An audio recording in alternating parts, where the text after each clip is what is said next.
comentan. Y de todas formas, al final de la presentación vamos a tener una sección ahí para nuevamente preguntar cosas que hayan quedado en el tintero.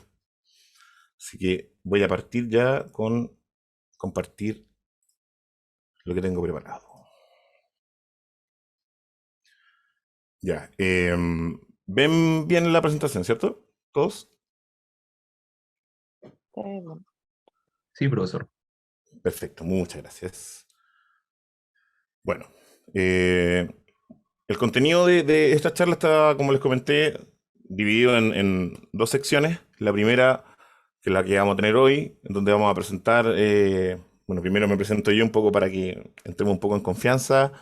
Eh, Luego vamos a hablar un poco del contexto de los videojuegos y por qué en algún momento se decidió a hacer darle un vuelto de la una vuelta de tuerca a todo este asunto de cómo optimizarlos de alguna forma para, obviamente, como un producto lucrativo, cómo generar mejores ganancias para la industria.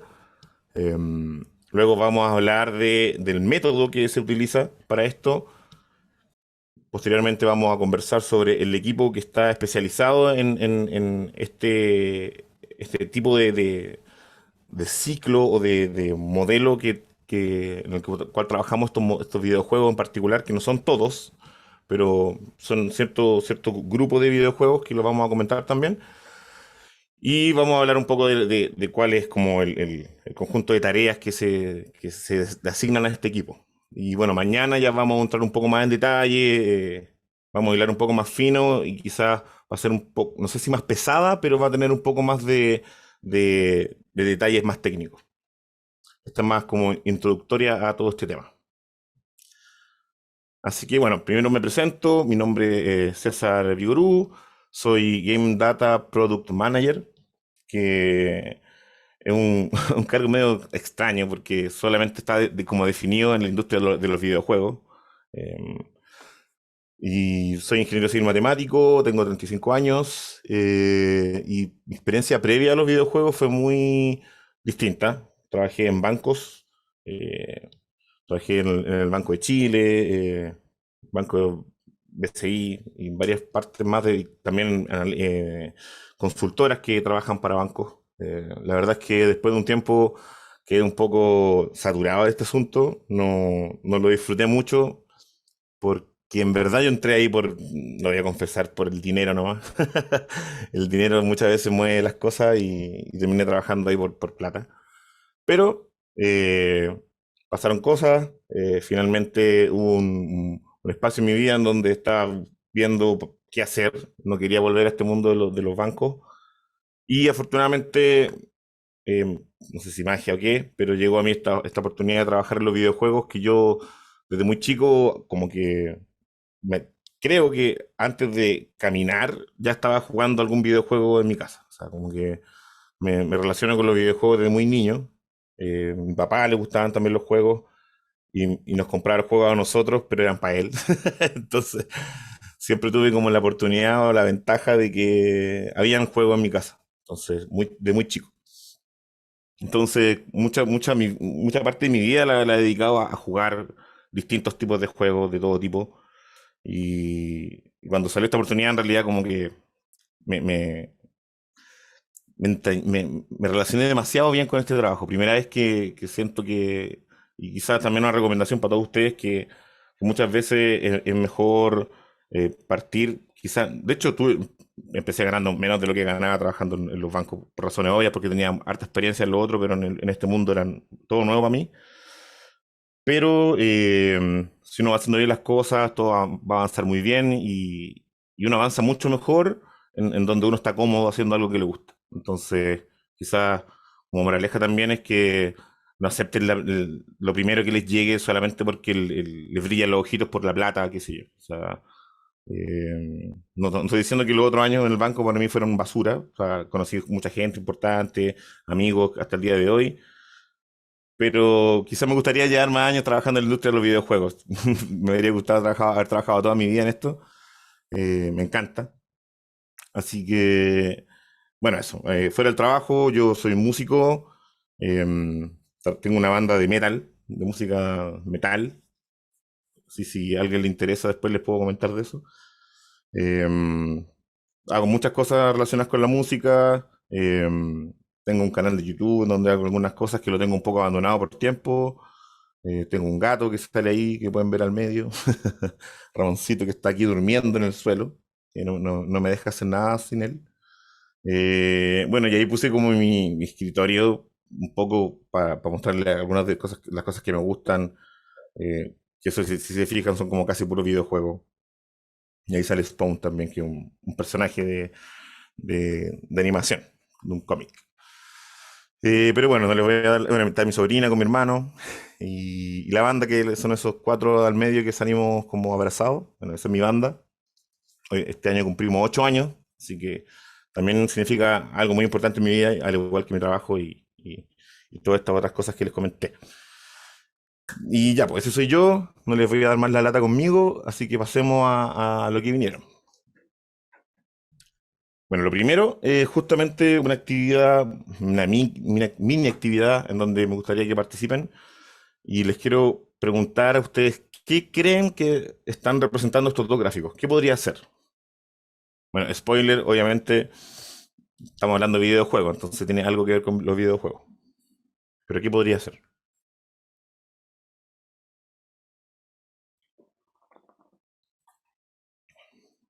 No tengan miedo a equivocarse. A ver, Luis. ¿Podría representar como el consumo de videojuegos? O sea, el aumento, cómo ha ido aumentando los videojuegos a través del tiempo. Eh, no.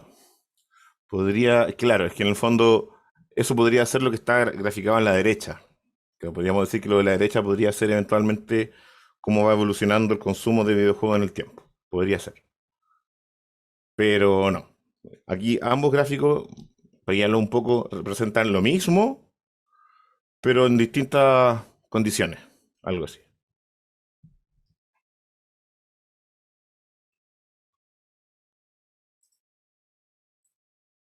¿Quién da más? ¿Quién da más?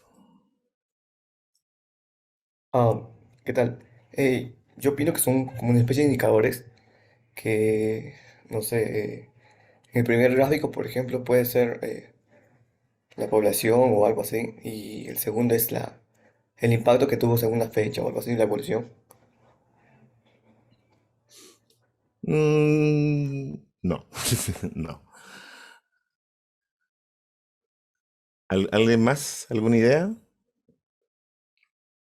Creo que si doy alguna pista más, puede que ya sea demasiado obvio, así que no voy a dar más pistas. Eh, ya, una pista más. Lo que está abajo son meses.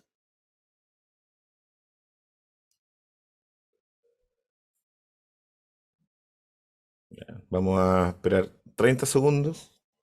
No, 15 segundos si alguien más se atreve. Lo voy a mirar en mi celular.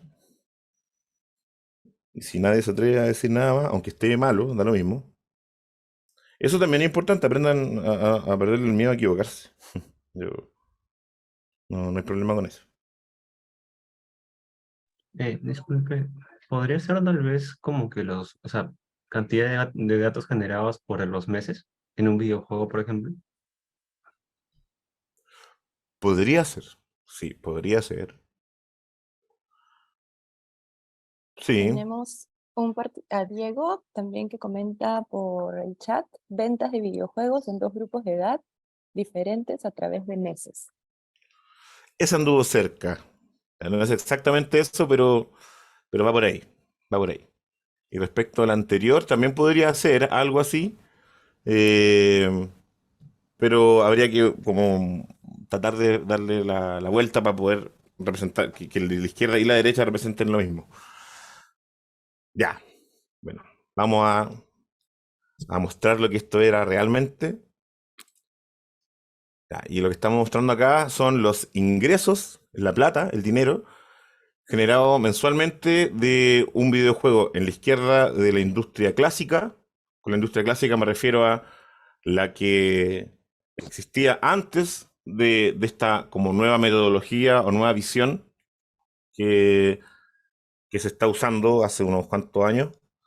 Y en la derecha vemos un juego operado en vivo, ¿ya?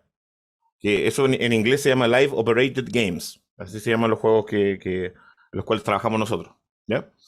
Entonces, si se fijan, de la izquierda como que parte como avión, ¿cierto? O sea, tiene un boom de ventas de un videojuego.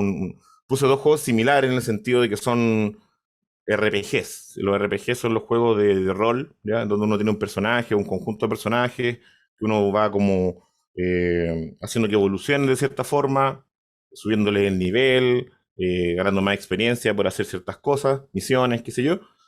Entonces son como comparables por el estilo de juego. Aparte los dos son japoneses, ¿ya? Y el de la izquierda de una franquicia muy, muy conocida que se llama Final Fantasy, que es como la franquicia más grande quizás de videojuegos de RPG que existe en el mundo. Y en la derecha tenemos un juego nuevo que salió hace como un poquito más de 2 años. Eh, bueno, salió como a mitad del 2020.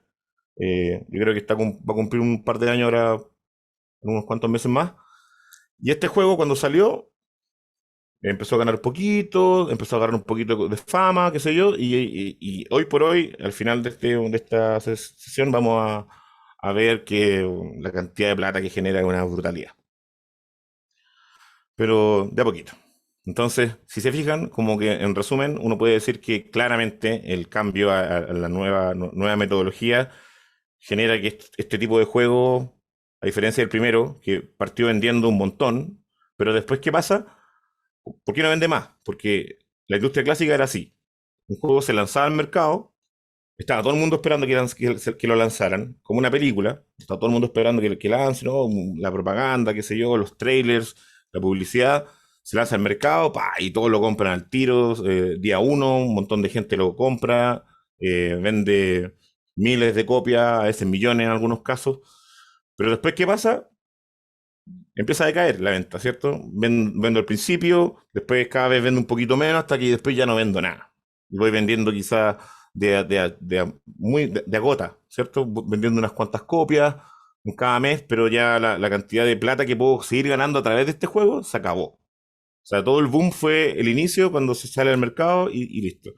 En cambio, estos otros juegos se lanzan al mercado, también obviamente con una campaña de marketing que lo posiciona y lo hace deseable por un conjunto de jugadores afines, y luego este juego va generando ganancias y más ganancias, porque por un lado son juegos, la mayoría son juegos online, entonces hay una comunidad que va creciendo con el tiempo, y además son juegos que el contenido de este juego va aumentando en el tiempo. Se va creando contenido nuevo, se va borrando contenido antiguo y generando más contenido. El juego va creciendo cada vez más.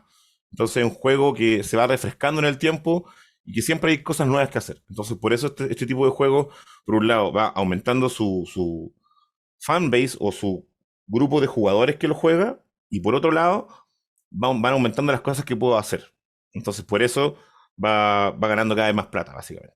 Va teniendo mucho más contenido, mucho más como una comilla, una cartera diversificada de productos dentro de este juego, que los voy a vender y a cada vez más gente. Entonces, por eso este como gráfico de ganancia es casi que siempre creciente. O sea, rara vez baja. Cuando baja es porque en verdad el mes anterior le fue muy bien por alguna razón, no es porque el juego empeoró. Ya, entonces uno se pregunta, chuta, pero ¿cómo fue posible pasar de este modo clásico a este modo que es tan mejor lucrativamente? O sea, ¿qué hubo que hacer? Entonces, para hacer esto, se utiliza un ciclo de producto conocido en la industria, que es el ciclo de Deming, que es el que tiene como 4 etapas básicas, que son planear, hacer, verificar y actuar. Entonces aquí vamos, este ciclo lo aplicamos en los videojuegos de operación en vivo.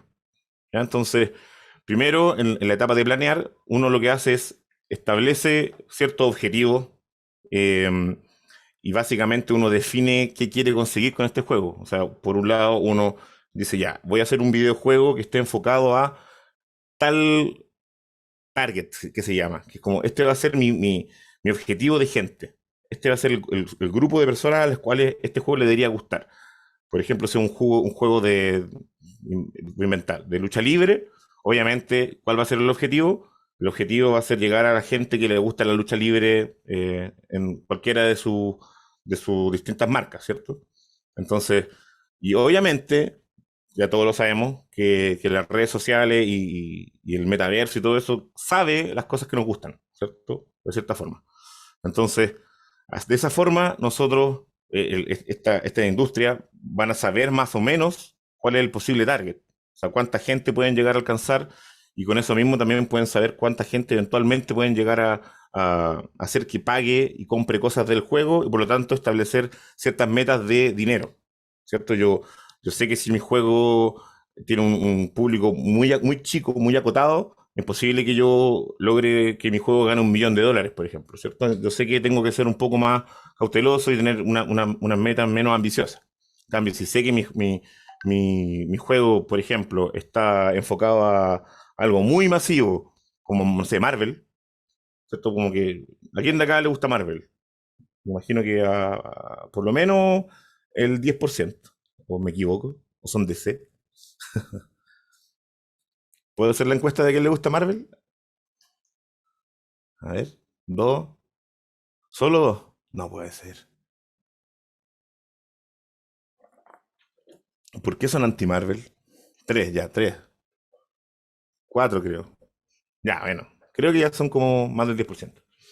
Bueno, Marvel es una marca que, bueno, si no les gusta, por lo menos la conocen, que ha dominado el mercado del cine con esto del Marvel Universe y le va increíble. Pero le va increíble no solo ahí, le va increíble en todo. O sea, en la venta de cómics, y en los videojuegos que sacan al mercado, etcétera. Entonces, obviamente Marvel espera que si él saca un cierto videojuego, genere miles de millones de ganancias versus unas compañías más pequeñas. Entonces, con esta etapa de planear, uno tiene que considerar todos esos ítems que son qué estoy ofreciendo, a quién se lo estoy ofreciendo, qué puedo llegar a lograr, ¿cierto? Entonces, aquí uno define todas esas expectativas de producción que son monetarias, cuánta gente va a jugar, qué sé yo, cuánto yo espero que duren los jugadores en el juego, que eso se llama como la vida de un jugador. La vida de un jugador básicamente es cuánto tiempo un jugador permanece desde que instaló el juego hasta que nunca más lo juega, hasta que ya sea porque lo terminó, porque ya completó todo lo que había que hacer, o porque simplemente se aburrió, ¿ya? Y muchas veces por lo segundo. Bueno, entonces eso se hace en esta etapa. Bueno, el hacer es básicamente la implementación de este juego. O sea, hay una mesa, un directivo de gente, de diseñadores de videojuegos, artistas, qué sé yo, bla, bla, bla. Y entre todos definen todo lo que hay que hacer o lo que esperan hacer en la parte anterior. Y en la parte 2, en la parte de hacer, es la programación misma, ¿cierto? Entonces aquí se setean los equipos, se setea un equipo que suele ser plataforma, que la plataforma suele ser como el esqueleto de donde se monta un videojuego, y después aparece otro equipo que es el equipo que desarrolla el cliente. Y el cliente es básicamente la utilización o el montaje de la plataforma, en la plataforma, de lo que yo realmente quiero hacer en este videojuego. Porque en general esto es un poco más técnico, pero la plataforma, para los que les interesa un poco más, como que es un poquito más genérico. Yo puedo montar muchos tipos de videojuegos en una plataforma, ¿ya? Entonces, aquí en la implementación se generan estos equipos y básicamente programan la primera versión o el beta básico de lo que va a ser mi videojuego. Bueno, ¿qué se hace después? Verificar. Y en la etapa de verificar es importantísimo haber hecho en la parte 1 y 2, haber establecido qué quiero medir, o sea, qué quiero monitorear, porque todo este ciclo se basa en que yo voy a ir mejorando mi juego iterativamente. ¿Y cómo lo puedo mejorar? Con monitoreo de indicadores, ¿ya? Y los indicadores son los que me van a permitir saber si mi juego va bien o va mal en ciertos factores y qué cosas yo debo ajustar para que mejore, ¿cierto? Y para eso necesito KPIs, ¿cierto? Y los KPIs van a depender de qué? De tener analíticas. Si yo no tengo analíticas, no puedo sacar ningún indicador de nada. Entonces, por eso es importante en la etapa 1 y 2 haber por un lado, definido las analíticas que voy a necesitar y en la parte 2, haberla implementado. O sea, yo tengo que indicarle a los programadores que no solamente programen el videojuego, sino que además programen las analíticas que me permitan a mí generar una base de datos que yo voy a poder después analizar y ver, ya, este juego en verdad está muy difícil, está muy fácil, esta característica del juego a nadie le importa, saquémosla, esta información está muy oculta, mostrémosla mejor, qué sé yo. Dame un segundo que hay algo que me está metiendo ruido y que me molesta.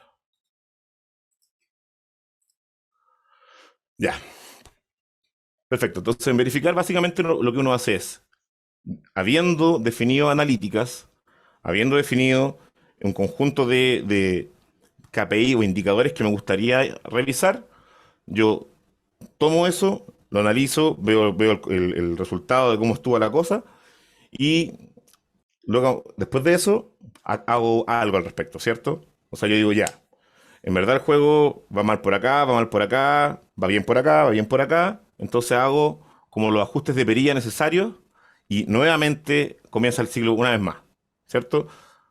Actuamos, hacemos los cambios y volvemos a ver qué pasa, ¿cierto?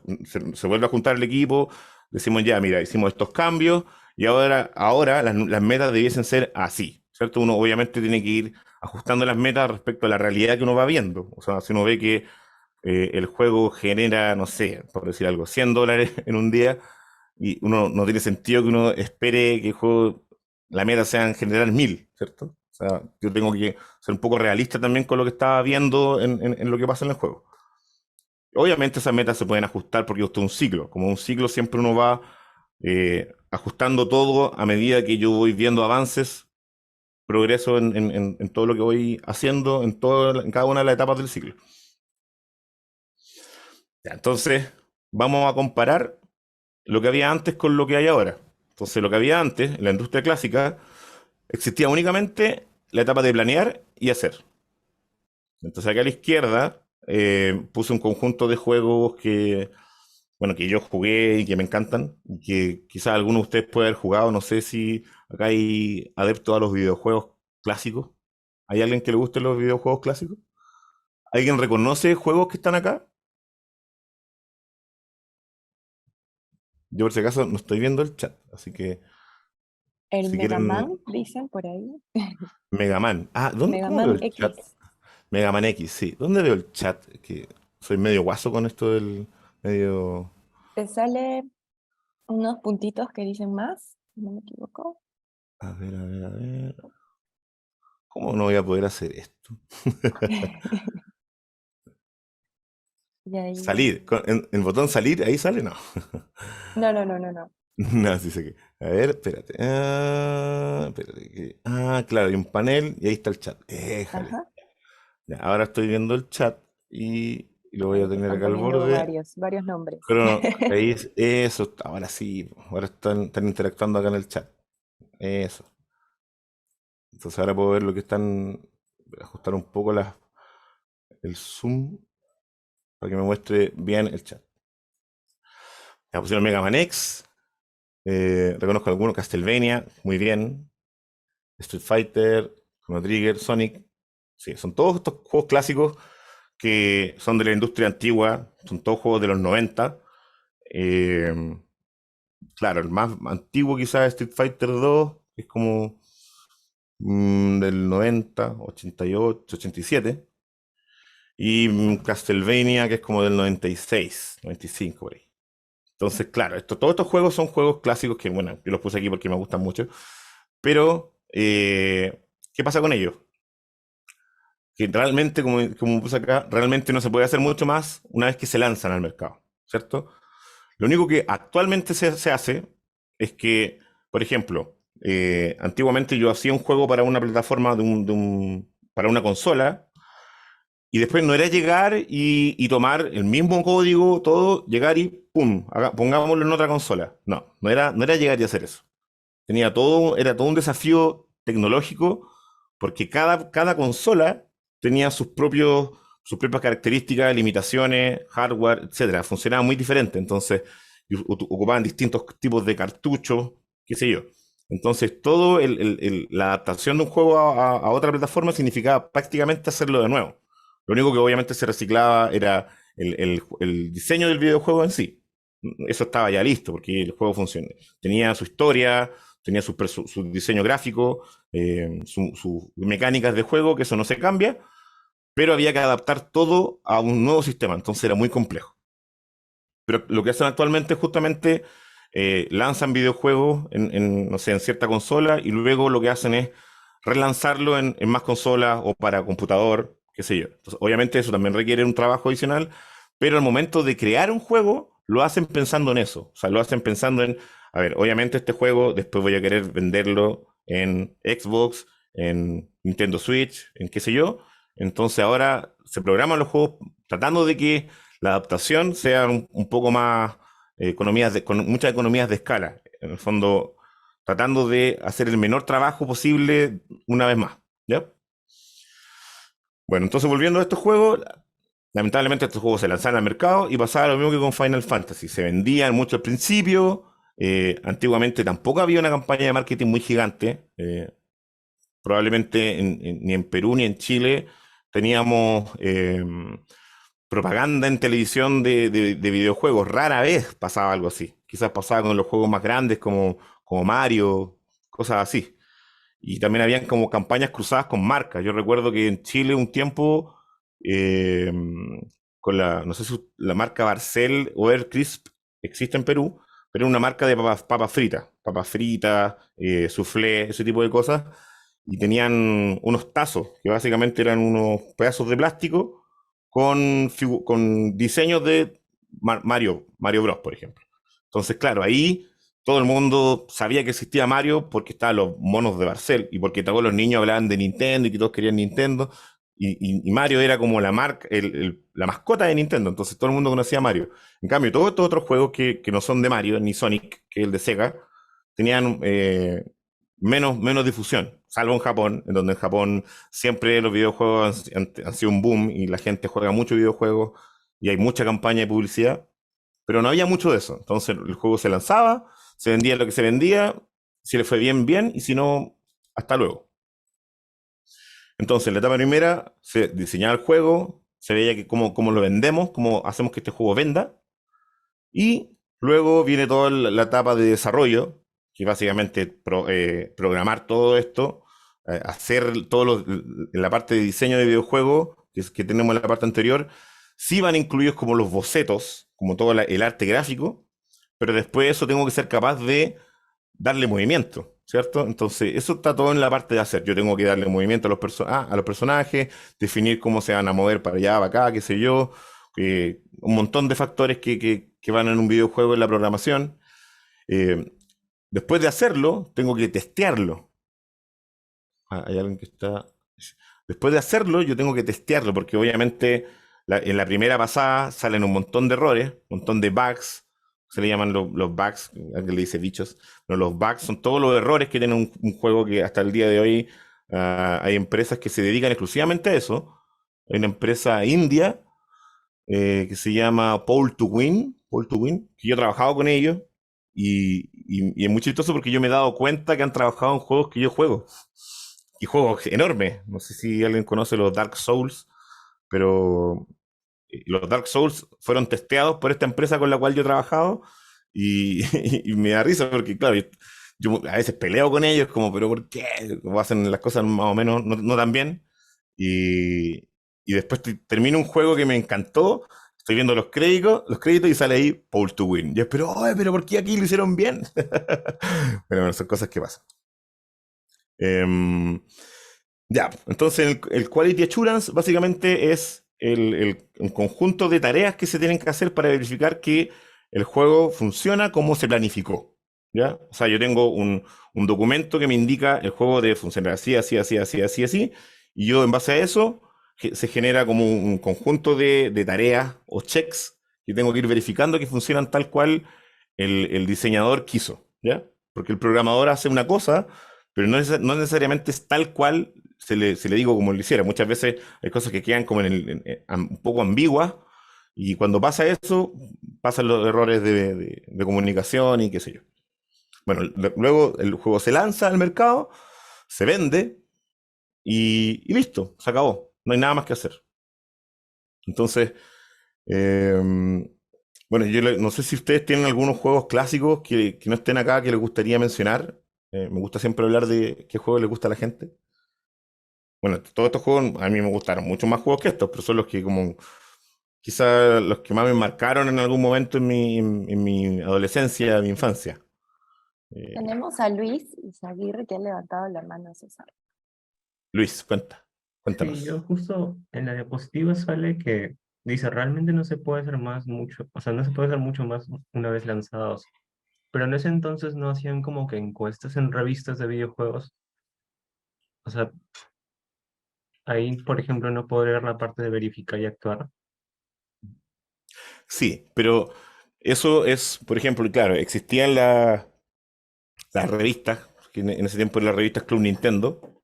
Yo, de hecho, tengo una caja llena, que obviamente era una manera de marketear los juegos, ¿cierto? Marketearlo en el sentido de que estaban en kiosco, la gente compraba las revistas y en las revistas promocionaban juegos, te recomendaban juegos. Habían como una sección que era como Doctor Mario, donde uno preguntaba como cosas y te respondían, qué sé yo, un montón de cosas, pero nada de eso, nada de eso quedaba registrado en ninguna parte. O sea, podríamos haber generado un documento quizás, a la gente en ese tiempo, un documento con todos los comentarios de todas las revistas de que llegaron, no sé, gente se enviaba cartas.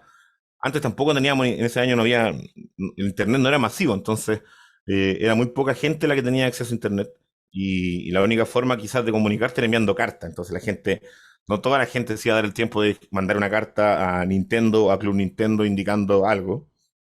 Entonces, la cantidad de información que existía en ese tiempo era bajísima. Tú no te podías dejar llevar por el comentario de dos o tres personas. O sea, para poder decir que algo es realmente de una manera, yo tengo que ver un comportamiento masivo. ¿Ya? Entonces, por eso necesito analítica. Actualmente, obviamente, existen los juegos de celulares, por ejemplo, sobre todo. Están la Play Store en Android y la App Store en iOS, en donde uno puede leer los reviews de la gente. Y en los reviews de la gente generalmente están todos estos comentarios positivos o negativos respecto a lo que ven en el juego. Y aunque ustedes no lo crean, las empresas revisan semanalmente todo eso. O sea, hay un equipo que se dedica exclusivamente a revisar cómo va aumentando o bajando la puntuación de un juego en la Store. Van revisando todos los reviews, los revisan de uno a uno, y en base a todos esos reviews van haciendo cosas. O sea, realmente lo que la gente dice, comillas, el cliente tiene la razón. O sea, si uno lee que los clientes se están quejando por alguna cosa, y también están un montón de otras formas también. Existen las comunidades de Reddit, o Twitter, donde la gente se queja de todo. Entonces, en general, todas estas redes sociales que existen en torno a los videojuegos se están utilizando mucho, pero siempre cuando son más como intuitivas, generan como lo que se llama un gut feeling, que es como una sensación de lo que se llama como cuando yo tengo un instinto, así como esto me late o me huele que hay que arreglarlo, pero tengo que verificarlo con datos, ¿ya? Siempre, imagínate que yo leo muchos que dicen, no, o sea, es que este personaje es muy difícil, es muy difícil. Bueno, de hecho hay un caso reciente del año pasado de un juego que fueron, creo que tuvo como tres o cuatro partes durante el año en donde le subían, le bajaban, le subían, le bajaban la dificultad a ciertos personajes. Y ese juego ganó el juego del año, el Elden Ring. Y yo viví todo eso porque yo lo estaba jugando. Entonces me pasó que llegué hasta cierto personaje, lo pasé y sí, estaba difícil, pero lo logré pasar. Y después, como a la semana, hicieron un parche en donde lo hicieron más fácil. Y, y claro, pues, mis amigos me dijeron, no, ese personaje no me gustó, estaba fácil. Porque hicieron un parche para que fuera más fácil. Porque la gente se quejó de que era muy difícil. Entonces, si se fijan, la industria es súper dinámica y reacciona a los comentarios de los usuarios en redes sociales. Entonces, volviendo a tu comentario, antes era tan bajo el volumen de información o de comentarios que podían llegar que no eran suficientes como para llegar y tomar determinaciones o cambios drásticos, ya sea en la versión siguiente, la secuela de un juego, y como eran juegos que se lanzaban y no existía como una versión 2.0 del mismo juego, tenías que esperar, no sé, años para ver un cambio. No eran cosas como ahora que los cambios se suelen hacer incluso de repente durante un mes. Son cambios que uno ve así repentinamente. Bueno, entonces, lamentablemente la industria clásica no tenía esta, también por las dificultades técnicas del tiempo y porque todo era más complejo, todo no existían las herramientas tecnológicas que tenemos hoy en día, todo era mucho más lento. Entonces, obviamente, no era llegar y ya verifiquemos y actuemos, no. O sea, yo tampoco iba a ser capaz de lanzar otro tiraje de copias de un cartucho de videojuegos con un cambio, no, o sea, no se hacía. Alguna vez se hizo cuando creo que se lanzó un videojuego que tenía un error muy brutal y lo alcanzaron a descubrir como muy al principio y como que todas las copias malas las mandaron a la basura y generaron como una versión corregida, no me acuerdo qué juego era, pero pasó. Hay documentales de esas cosas. Eh, pero eran casos súper aislados. Bueno, en cambio ahora, los juegos operados en vivo, aquí puse varios casos, ¿ya? Son casos como famosillos, y puse uno que es bien distinto al resto, porque si se fijan, acá tengo 1, 2, 3, 4, 5, 6 juegos. De estos 6 juegos, 5 son de celulares, ¿ya? Yo creo que todos los conocen, ya sea porque les ha aparecido la publicidad, o porque lo han jugado, porque tienen un hijo, un primo, un sobrino que los juega, Candy Crush, ¿cierto? Como que todos estos juegos son famosos. ¿Alguien conoce o juega alguno de estos juegos? Age of Empires. Claro, es que el Age of Empires es como de la industria clásica. Quizá ahora ha tenido cambios, eh, pero, pero debió de haber estado en la industria clásica. Y también disculpen mi sesgo, pero yo soy jugador de consolas. Entonces yo, por ejemplo, no he jugado nunca ni un videojuego en computador. Jamás, jamás, jamás. Siempre he jugado en Nintendo, en Sega, en PlayStation, en todas las consolas, bueno, casi todas, pero jamás me he sentado en un computador a jugar, porque para mí como que siempre el computador fue una herramienta de trabajo y siempre lo usé para trabajar. Aparte que nunca tuve un computador muy potente como para jugar. En cambio, siempre tuve una consola, la que estaba de turno, siempre estaba como, en realidad siempre estaba como una generación atrás. Recién hoy puedo decir que tengo la consola como que de la última generación. Después de muchos años, siempre estaba como que le compraba a un amigo la anterior cuando él se compraba la nueva. Entonces, no sé, un amigo se compró el Play 5, yo le compraba el Play 4. Entonces, siempre estaba como, como siguiéndolo a él. Bueno, pero ¿alguno ha jugado alguno de estos juegos? Sin vergüenza, sí. Son juegos que uno juega en cualquier momento. Aquí está el Farmville, el Coin Master, que no logro entenderlo, así como por qué tanta gente lo juega. El Candy Crush es como clásico, es como súper entendible por qué la gente lo juega, porque en verdad está bien hecho, es entretenido. Clash Royale también es entretenido este juego, también es como muy famoso y es como un juego que se usa mucho como ejemplo. Y a eso, claro, alguien puso Mortal Kombat 11. Ese juego es especialmente distinto al resto porque este es un juego de pelea. Mortal Kombat 11 es un juego de peleas y de consola y de PC. Está disponible creo que también debe existir una versión de celular, lo desconozco, pero de más que sí. Pero ese juego, Mortal Kombat 11, es un juego que lo han mantenido muchos años con contenido nuevo. Ya sea van agregando personajes nuevos, van agregando skin nuevas, skin de Halloween, no sé, de cualquier cosa que se les ocurra. Si sale algo relacionado con personajes de Mortal Kombat, hacen algo al respecto. Eh, alguien quiere entrar. Y también te venden cosas, porque uno como que puede desbloquear ciertas cosas con ciertas como gemas y cosas así. Entonces te venden cosas dentro del juego. O sea, aparte de venderte el juego, venderte Mortal Kombat 11 como un paquete de juego que se puede jugar sin comprar nada más, te ofrecen un montón de contenido adicional y con eso van alargando la vida del juego. Van alargando mensualmente o semanalmente, qué sé yo, van agregándole cosas. Entonces, y también hay muchos torneos de Mortal Kombat. Entonces, Mortal Kombat 11 es un juego que hace no muchos meses atrás dejaron de hacer contenido nuevo, pero estuvo años, años, años, por lo menos unos 3 4 años de desarrollo continuo, de agregarle personajes nuevos. Después cuando salió el Play 5 le hicieron como la versión para el Play 5. Entonces hay un montón de cosas que le van haciendo a este juego y que lo mantienen vivo. A diferencia de los juegos antiguos que, no sé, Mortal Kombat 2 salió al mercado, la única diferencia es que, no sé, pues salió en arcade y después hicieron una versión para Super Nintendo. Y hasta ahí llegó Mortal Kombat 2. Aunque después, claro, con el paso del tiempo, sacaban, no sé, los típicos collection en donde viene nuevamente Mortal Kombat 2, que era como muy famoso, entonces la gente vuelve a comprar, pero ya como que el juego base ya agotó sus ventas. Entonces estos juegos, ¿qué pasa con ellos? Hay una etapa de marketing y de diseño, igual que antes. Viene el desarrollo, el quality assurance, en donde nuevamente revisamos que no hayan bugs. El juego se lanza. Y luego, después de que se lanzó, hago un monitoreo de KPI y análisis de datos. Y vemos el rendimiento del juego. Entonces, por ejemplo, Mortal Kombat. Como un juego de pelea, lo que suele ocurrir con los juegos de pelea es que en su primera versión ocurre que hay personajes que están rotos. Lo de estar roto se llama eso roto porque básicamente rompe el juego en realidad. ¿Y rompe el juego en qué sentido? En que está desbalanceado respecto al resto.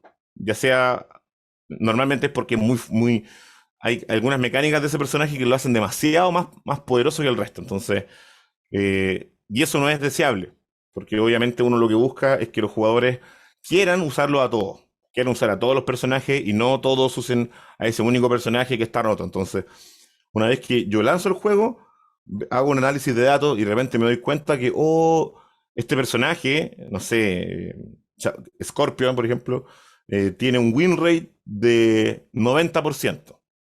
Y el resto tiene todo un win rate. El win rate es el porcentaje de peleas ganadas, ¿ya? Tiene un win rate del 90% y el resto tiene un win rate de 50%, que es como lo que debería ser. Entonces, algo está mal con Scorpio. Algo pasa con ese personaje. eh, Quizás quita mucho, quizás tiene algún movimiento que lo hace como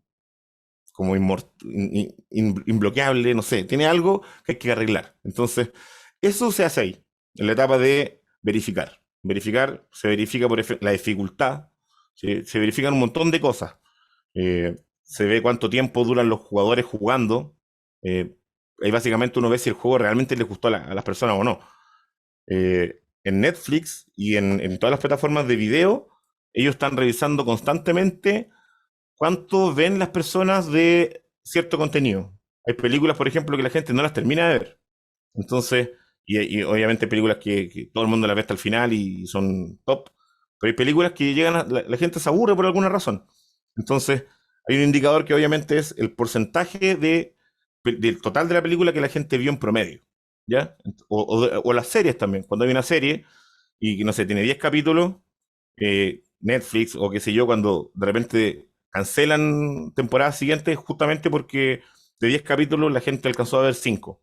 No los terminaron de ver. Porque, no sé, la gente se aburrió, algo pasó que el contenido no era tan bueno y hasta ahí queda. Entonces, básicamente, lo que hacen es eso, verifican con análisis de datos, ven cuál fue el uso de la aplicación, en este caso el videojuego. Bueno, entonces haces el monitoreo de los KPI, el análisis de los datos y hacemos ajustes de parámetros y mejoras. Bueno, una pregunta acá adicional es, bueno, si es que juegan algunos de estos, ya se lo pregunté. eh, ¿Y han gastado plata? ¿Alguno de ustedes ha gastado plata en algún juego no tiene por qué ser este, pero puede ser otro juego de celular o de lo que sea. Fortnite. Hay un montón de juegos que están en el mercado hoy que... A ver, ¿alguien escribe algo en el chat? ¿No? Aún no. Pero sabes que sí. Sí, yo también he gastado. No. Pero sin vergüenza, si al final uno gasta nomás, pues plata que uno, así como uno se toma una cerveza, uno, no, así uno gasta plata en un juego. Da lo mismo. La única diferencia es que esto es intangible. Se supone que, claro, estos son bienes intangibles que quedan ahí, en el aire. Entonces uno dice, no percibí el beneficio. Pero el beneficio es la entretención que a uno le brinda. Al final es eso. Siempre cuando uno compra algo digital, al final el beneficio es algo, una percepción de diversión, de haberlo pasado bien. Eso es lo que basta. Claro, los DLCs también. Los DLC es el contenido descargable, downloadable content, que es básicamente contenido extra de cierto juego, ¿cierto? A mí me venden un juego y ese juego uno dice, pucha, se me acabó, ¿qué más qué voy a hacer con mi vida? Y lo que suele hacer es que la industria sabe eso, lo hizo a propósito, y se guardaron cosas. Entonces, o simplemente no alcanzaron a tener la lista. Entonces, o bien no lo terminaron a tiempo, no lo alcanzaron a testear, o se lo guardaron porque quieren ganar más plata, que suele ser lo último, lo que más pasa. Entonces, o simplemente lo planifican así, dicen ya, este juego va a tener este contenido al inicio y después de tanto tiempo vamos a hacer algo, vamos a hacer y vamos a agregar más contenido y así vamos a revivir este juego y vamos a hacer que las ventas vuelvan a aparecer. Suele ocurrir incluso muchas veces que han habido juegos en donde como de que el DLC suele ser mejor que el juego original. Hay casos excepcionales. No sé si alguien ha jugado un juego que se llama Bloodborne.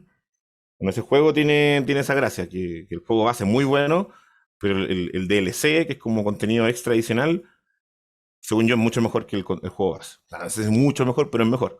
Y es como un comentario general de la gente que lo ha jugado. No sé si lo hicieron con cariño. Era un DLC lo más probable es que se lo guardaron y lo dejaron para después, ya con esto los matamos. Y ahí la fanaticada de este juego se va por las nubes. Bueno, entonces, lo que suele agregarse es, como contenido, suele ser ofertas especiales del juego, que pueden ser, por ejemplo, hay muchos de estos juegos que tienen cierta, como se le llama currency o moneda, tiene una moneda interna del juego que me permite hacer ciertas cosas o comprar ciertas cosas del juego, entonces lo que me suelen vender es esa moneda en algún paquete especial, que no sé, lo típico es que si yo pago tanto, entonces me van a estar entregando por cierto periodo de tiempo tal cantidad de monedas diarias, ¿cierto? Es una como oferta muy clásica de los videojuegos de este estilo. Como que me aseguran estar todos los días recibiendo algo y con eso logran dos cosas. Logran que la gente, por un lado, lo compre, porque qué rico y suelen ser como muy a favor del jugador, no es como es una gran oferta en general. Y además, logran que los jugadores se mantengan más tiempo en el juego. O sea, aseguran que, por ejemplo, yo compré un paquete que dura un mes, que por 30 días me entregan tal cosa, entonces yo voy a, comillas, sentirme como obligado a meterme todos los días. Y me pasó, yo algún tiempo jugué un juego que era así y me sentía así como, chuta, no, hoy día todavía no me meto, y me metía y recibía y solo me metía a hacer eso, me iría como a recibir mi recompensa. Y nada más. Y con eso igual logran que la gente entre, de alguna forma. Ya. Entonces ahora les voy a hablar de el equipo. Paréntesis, ¿les gustaría una pausa como de, no sé, unos 5 minutos para ir a tomar agua, baño, o alguna cosa así? ¿No? ¿Les parece? Clara, ¿te parece una buena idea? Pues si alguien quiere, no sé, rellenar su vaso, lo que sea. Eh, si desean, chicos, a ver que alcen la manito, según lo que diga la mayoría. O seguimos, no sé cómo gusten. Uno a Ay, favor. Marina. Uno. El resto está, pero, on fire. Sí, si gusta, César, podemos tomarnos Ya, unos porque claro, aquí ya minutitos. como otra sección como de la sesión, Ujú. entonces podría, claro, si quieren, demos un break de unos 5 minutos y continuamos a las 12. Bueno, ¿qué hora es allá en este Son momento? 9:55 aquí. Claro, entonces a las 10 volvamos, ¿les parece? Perfecto. Entonces, chicos, 10 retomamos. Sí, en 5 minutitos más. Ya, vale. Tu, tu, tu. Vale. Bueno, seguimos entonces. Habíamos quedado en la aplicación del ciclo en general a un juego operado en vivo. ¿Ya? Bueno, entonces este trabajo de la operación en vivo la realiza un equipo que se llama PMA, es el Product Management and Analytics, que básicamente como el manager del producto en sí, pero también de las analíticas del juego. O sea, no solamente vemos como cosas con el cliente en sí, porque en general uno trabaja en conjunto para un cliente, en mi caso yo trabajo para un cliente de Estados Unidos, y trabajo en conjunto con el cliente para definir ciertas como eh, características de un feature, de un nuevo evento del juego, qué sé yo. También las ofertas del juego las definimos nosotros, pero además tenemos que hacer o gestionar el análisis de los KPI, ¿ya? Entonces, en general, esto se resume como que somos un equipo multidisciplinario que trabaja en este tipo de juegos, los juegos operados en vivo, y que tenemos responsabilidades del tipo de gestión, management, pero también con un conocimiento sólido en análisis de datos, en ciencia de datos, y también aspectos clave del diseño de videojuegos. Entonces, eh, yo suelo recomendar que la gente que se dedique a esto, ojalá tenga conocimiento como usuario de los videojuegos, ¿ya? Porque así, por un lado, entienden la terminología, todo se hace mucho más fácil. También entienden cosas de diseño, pese a no haber estudiado diseño de videojuegos. Yo, como les contaba, desde probablemente llevo más de 30 años jugando. Entonces, todo eso me ha servido para tener como conocimientos generales de lo que es el diseño de videojuegos. En general, tú me puedes hablar de un juego y yo voy a entender la referencia y puedo aplicarlo quizás a algún videojuego. En general surge muy buena idea de la gente que tiene feeling o contacto, relación con los videojuegos. Entonces, en general es gente que le gusta los juegos y que tienen conocimiento de ciencia de datos por alguna razón, por lo que hayan estudiado.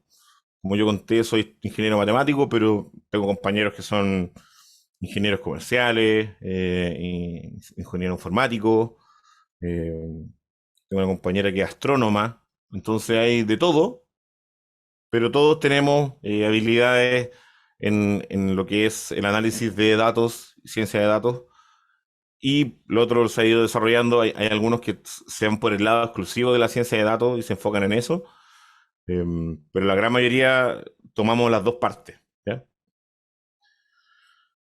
Entonces, juntando como estas tres características, se genera como un equipo, el equipo PMA, que es como le quise una gráfica como un super nerd, porque por un lado como que está muy relacionado con los juegos, pero también sabe como el análisis de los juegos y también tiene como habilidades por el lado de gestión del producto. Entonces, toda esta combinación de habilidades, si alguno de ustedes las desarrolla, va a estar como anillo al dedo para este tipo de trabajo en el futuro. Los videojuegos, con la pandemia sobre todo, tuvieron un boom, explotaron los videojuegos en el mundo, por razones obvias, la gente estaba en sus casas encerrada, sin nada que hacer, entonces, ¿qué voy a hacer? Voy a buscar un juego. Entonces mucha gente empezó a comprar consolas, empezó a comprar juegos, empezó a jugar juegos de celulares, cosas que quizás antes no hacían. Bueno, de hecho, la carcasa de mi celular, ¿se alcanza a ver? Soy súper nerd. Pero bueno, me identifico, soy un nerd orgulloso de serlo. Y hay que ser orgulloso de lo que uno es. Bueno, comentarios generales. Eh, bueno, nosotros somos los encargados de la parte de verificar y actuar, ¿ya? Eh, el equipo de producto también tiene que ver con la parte de planificar, pero un poco más tangencialmente. Eso, al menos en la primera etapa, sí. Cuando uno, por ejemplo, tiene que definir el tema de la analítica, cuando uno define qué analíticas se van a requerir para ciertos KPI, uno no solamente dice, ya, necesito tan analítica, uno tiene que definir la estructura. O sea, definir una analítica es todo un tema porque uno tiene que establecer un set mínimo de campos o de parámetros que me van a permitir, con cierta, no sé, cierta query, qué sé yo, me van a permitir obtener el KPI que yo necesito. Si me faltó algún campo, como que es inútil. Entonces, siempre tengo que tener todos los campos mínimos necesarios para poder en algún momento utilizar todos esos campos para hacer filtros, qué sé yo, cruces de llaves, qué sé yo, un montón de cosas que van a permitir finalmente obtener un KPI. ¿Ya? Entonces, ahí obviamente el equipo también entra en la parte de planear. Bueno, y el objetivo general, así como si uno lo quiere resumir, es maximizar las ganancias de cada juego operado en vivo durante su vida. ¿Y cuál es la vida de un juego? Es desde que se lanzó hasta que ya dejó de generar plata. O que ya la cantidad de usuarios es muy baja y uno como dice, ya este juego murió. Y hay juegos que les pasa eso y está identificado cuánto duran. Depende del juego. Hay juegos que duran décadas, como hay juegos que duran un par de años. Eh, depende del tipo de juego y de la calidad del juego, ese número es muy variable, así que no puedo hablar de un promedio de la duración, pero siempre el objetivo es maximizar las ganancias de estos juegos, ¿cierto? Porque obviamente hay un equipo de trabajo, de programadores, de todos que hay que pagarles para que hagan su trabajo, entonces básicamente tengo que poder pagar. Y obviamente el que hizo toda la inversión, el gran inversor quiere obviamente recibir de vuelta su dinero y ganar algo. ¿Ya? Entonces, siempre, y suelen haber casos de juegos que mueren porque nunca logró recuperar la inversión.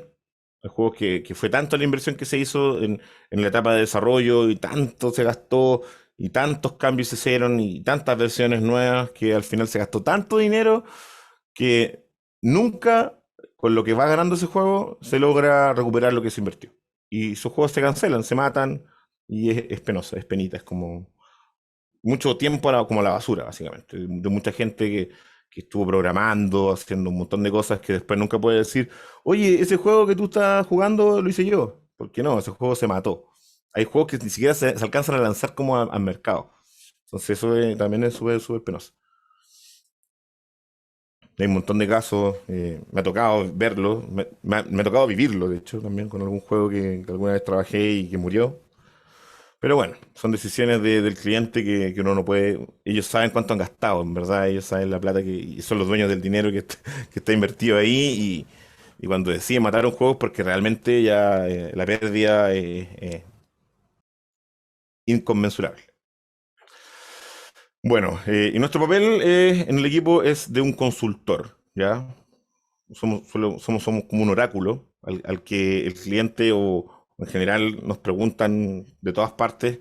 eh, para las operaciones basadas en datos, eso es muy importante. Nosotros todo lo que hacemos lo hacemos fundado en datos, mediante generación de reportes que tienen alguna frecuencia, pueden ser reportes mensuales, semanales, hay algunos reportes más específicos que se generan para algún problema en particular, que eso ya no tiene ninguna frecuencia. Eh, Admitir acá. Y todo lo hacemos a través de análisis de KPI y aportamos a la toma de decisiones estratégicas, ¿ya? O sea, con todos los KPI y los análisis que uno hace, uno, en general, lo que le entrega al cliente o al que le hace toda esta consulta, al consultador, el que le consulta al consultor, uno lo que hace es, mira, amigo, esta es la situación. Y yo a ti te recomiendo que hagas esto, pero también puedes hacer esto o esto. Pero A, B, C, cada una tiene sus pros y sus contras. Entonces, en general, uno tiene que ser capaz de no simplemente indicarles cómo está el mapa, sino que decirles cuál debería ser la ruta para que las cosas mejoren. O sea, uno es como un consejero del cliente. Pero siempre, como les decía, basado en datos. No puedo decir que hay un comentario en la store un jugador que dijo que tal cosa del juego hay que cambiarla porque le pasó tal cosa. Entonces hay que cambiar algo. No, eso no sirve. Uno puede, como, con esos comentarios, como guiarse quizás. Uno puede, de hecho, incluso ver el comentario, ir a los datos y ver si eso es verdad. Si lo que comentó realmente está pasando en forma general, o si es un problema de él en particular. Hay gente que simplemente de repente no entiende los juegos. El otro día vi un video de Curioso, porque yo estaba jugando un juego que me gustó mucho, y, y en PlayStation te aparecen, como en el menú principal, te aparecen videos de gente que ha jugado el juego y que han subido videos jugándolo. Y había uno que decía, el peor juego de la historia, y el mismo juego que yo estaba jugando que me estaba encantando. Y dije, pero ¿cómo va a ser el peor juego de la historia si este juego está muy bueno? Y claro, lo que le pasó es que simplemente no supo, no entendió el juego, no supo qué hacer, como que no supo para dónde había que ir. Ahora, en su defensa, el juego tampoco es tan fácil, o sea, es un poco críptico en el sentido de que no te va diciendo así como pasito a pasito hacia dónde ir. Que hay gente que le gusta eso y hay gente que no. A mí no me gusta eso, me gusta un poco que uno tenga la libertad de decir para dónde ir y qué sé yo. Eh, pero le pasó a esta persona que estuvo, no sé, 20 minutos jugando y no logró salir del principio del juego. Entonces, claro, para él fue la peor experiencia del mundo porque estuvo 20 minutos haciendo nada y se sintió súper aburrido, frustrado. Y subió un video diciendo que era el peor juego del mundo. Entonces, si yo leo ese review, pero ¿por qué dice esto? Entonces, claro, la persona es que en verdad no supe qué hacer. Y así ocurre muchas veces con los reviews. La gente comenta cosas porque su experiencia personal fue mala, pero porque ellos no entendieron algo, o no sé, hay gente que les pasan un tutorial y la gente aprieta, aprieta, aprieta y no hace nada. O sea, como que no leen nada, como que. Entonces, si tú no leíste ninguna instrucción y tienes un tutorial que te indica qué hay que hacer, después no puedes quejarte de que no entiendes nada, porque tú decidiste saltarte las instrucciones. Entonces, em, las decisiones al final se toman siempre basadas en los datos y no en el comentario negativo de alguna persona o un conjunto de personas que pensaron o sintieron tal cosa por lo que sea que le haya pasado. Bueno, y además de analizar los KPI para ver cómo la salud del juego, la salud en todos los aspectos, ya sea en cómo van, cuánto se ha vendido de cierta oferta, de repente hay, no sé, nos ha pasado que hemos lanzado una oferta que uno dice, esta oferta es increíble, le va a ir súper bien, la va a romper, y después uno ve y no le gustó, no se vendió nada, quizás se veía mal, algo pasó y le fue súper mal. Entonces, claro, esas cosas uno las va monitoreando. Pero aparte de todo esto, de repente, no sé, logramos encontrar problemas y las fuentes del problema, y eso mediante analítica. Por ejemplo, lo que suele ocurrir es que, sobre todo en las etapas de desarrollo, es que el tutorial eh, tiene problemas, algún tipo de problema, eso es clásico, clásico. Siempre se está revisando cuánta gente termina el tutorial, porque eso me va a indicar el desde cuánta gente va a continuar el juego. O sea, si yo no terminé el tutorial, no puedo seguir jugando. Entonces, el primer como filtro de un juego es que tenga un. Si es que tiene tutorial, es que sea un tutorial bueno. Entonces, hay gente que abandona el tutorial. Cuando la gente abandona el tutorial es porque bueno, está todo malo, hay que hacer algo ya, un cambio importante, ya sea en el tutorial o en cosas ya de estructura. Entonces uno suele encontrar de repente hay problemas que ya no tienen que ver con el diseño, sino que algo quedó mal hecho, mal programado, en alguna parte se ingresó mal un número, cualquier cosa, y hay gente que como que se queda pegada en el tutorial, pero porque le falló el tutorial, no porque se aburrieron. Entonces, uno con analítica es capaz de descubrir cosas así. En tal punto del tutorial, los jugadores están quedándose pegados en tal parte sin que no haya ni un review, sin que nadie lo diga, pero si uno lo verifica con las analíticas, uno puede descubrir cosas así. Bueno, también puede uno evaluar el impacto. Por ejemplo, de repente hay ofertas que se lanzan con números equivocados, con valores erróneos. eh, suelen, muchos de estos juegos suelen haber contenido que se llama gacha. ¿Alguien sabe lo que es un gacha? ¿O les suena la palabra gacha?